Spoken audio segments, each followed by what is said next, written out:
আজকে আজকে সবজি দিয়ে পোনা মাছ করব। একদম হালকা। এই যে সবজি কেটে রেখেছি, আলাদা করে সবজি করছি না, মাছের মধ্যে সব সবজি দিয়ে দেবো। সবজিও খাওয়া হয়ে যাবে, মাছের ঝোলও খাওয়া হয়ে যাবে। এই যে ফুলকপি, পটল, কাঁচকলা, আলু, আর এখানে বড়ি ভেজে রেখেছি। আর এই যে মাছ তো ভাজাই রয়েছে। এইবার কালো জিরা আর হলুদ আর নুন, আর কোনো মশলা না, কাঁচা লঙ্কা। এই যে কালো জিরা দিয়ে দিলাম, আর দুটো কাঁচা লঙ্কা ভেঙে দিয়ে দেবো। এইবার সব সবজিগুলো দিয়ে দেবো। সবজিগুলো দিয়ে হলুদ আর নুন,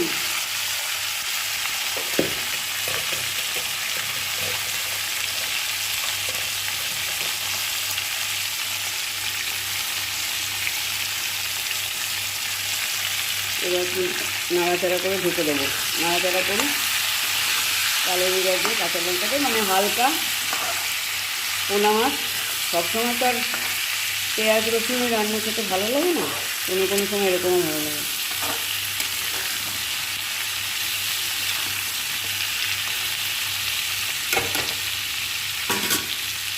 এই যেটাকে একটু ঢেকে দেবো।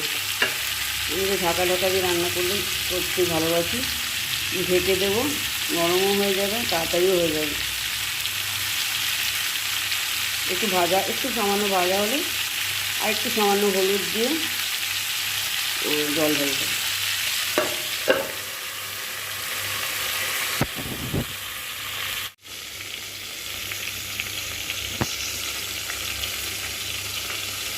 এবার ঢাকনাটা খুলে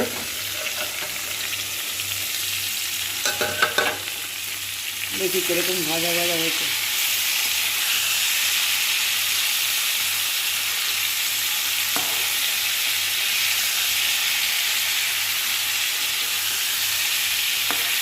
মোটামুটি অনেকটাই ভাজা হয়ে গেছে।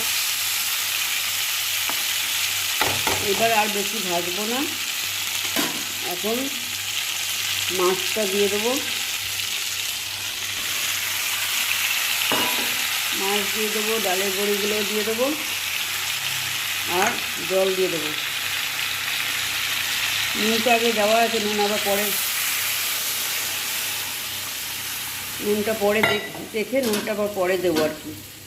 এখন আগে দিচ্ছি না, এখন এইগুলিকে সব মাছ আর বড়ি ঠড়ি সব দিয়ে ওগুলি ভাজা হয়ে গেছে, ওগুলি অনেকটা নরমই হয়ে গেছে।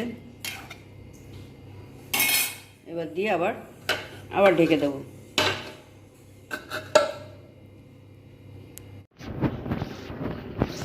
এইবার ঢাকনাটা খুলে দেখি এরকম হলো। এইটাতে ঝোল একটু বেশি রাখবো। এটা অনেকটা হালকা পেশেন্টের রান্নার মতো হয়েছে। মশলা কম, সবজি দিয়ে।